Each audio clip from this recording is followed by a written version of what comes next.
साथियों, प्रत्येक व्यक्ति को यह शिकायत है कि पैसा वो कमाता तो है लेकिन उसके पास बचत तो होती ही नहीं। कई बार तो एक महीने का पूरा खर्च निकालना भी मुश्किल हो जाता है। क्या करे ऐसा व्यक्ति? इसका मतलब कहीं ना कहीं जन्म पत्रिका में जो बुध देव हैं वो पीड़ित हैं। ऐसे हर व्यक्ति को जिसको ये शिकायत है अपनी कमाई से कि उसके खर्चे बहुत ज्यादा हैं, आय बहुत कम है, बचत होती ही नहीं, एक नियम यदि वो पालन करता है, गांठ बांध लेता है कि हर एक बुधवार को उसको गौ माता को हरा चारा संध्या के समय समर्पित करना है, अपने हाथों से खिलाना है और उनकी परिक्रमा करके उनका आशीर्वाद लेना है। फिर आप देखिए कि बरकत की कैसे आपके ऊपर बारिश होती है।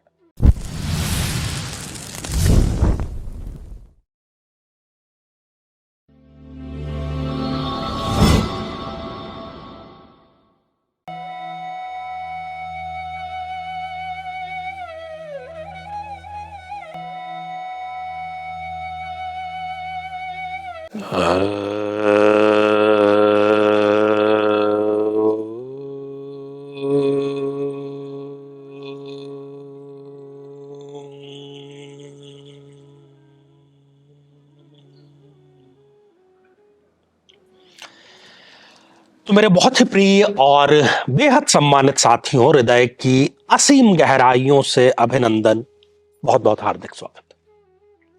साथियों, एक बहुत ही कॉमन समस्या आय और व्यय के बैलेंस में जो बहुत बड़ा फर्क है उसकी समस्या, बचत ना हो पाने की समस्या, बरकत ना हो पाने की समस्या, हर एक आदमी की यही पीड़ा है कि आचार्य जी मैं दिन भर लगा रहता हूं, दिन भर मेहनत करता हूं, अगर 100 रुपए कमाने के लिए मैं प्रयास करता हूं तो मुश्किल से मेरे पास में 20 से 30 रुपए आ पाते हैं और जितना भी कमाता हूं वो कम ही पड़ता है। कई बार तो जो महीना है वो गुजारना भी मुश्किल हो जाता है और घर में बीमारी के खर्च और इस प्रकार के जो नेगेटिव खर्च हैं वो बहुत ज्यादा होते हैं, या कहीं पर अपने निवेश की गाढ़ी कमाई लगा करके, खून पसीने की कमाई लगा करके निवेश के नाम पर वहां पे आपको जीरो, शून्य मिलता है। कैसी ठगी हो जाती है।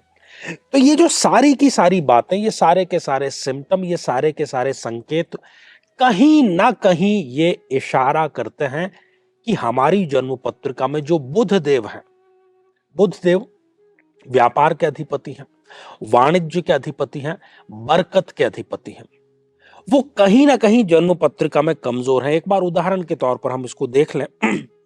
यदि किसी भी जन्म पत्रिका में बुध देव त्रिक भावों में, छठे, 8वें या 12वें भाव में विराजमान हो जाए, या वो जन्म पत्रिका में नीच राशि के होकर के विराजमान है, अर्थात जहां पर 12 नंबर का अंक लिखा है उस भाव में बैठे हुए हैं, या फिर वो जन्म पत्रिका में 0 डिग्री के हो गए, 28 या 29 जैसी अंतिम डिग्रियों के हो गए, ये तो हो गया सीधा एक ज्योतिषीय कारण।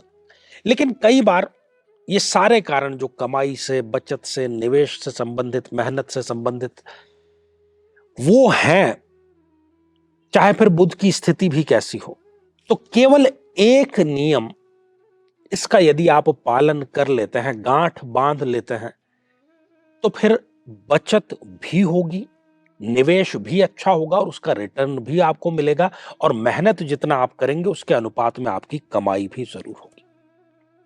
साथियों, हम बरकत अर्थात बुध को क्यों किशोर अवस्था का, टीन एज का स्वामी माना गया है?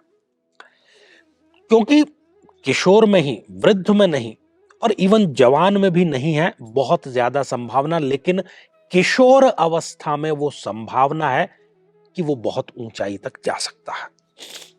इसीलिए शायद इस उपाय को बुध से जोड़ा गया है।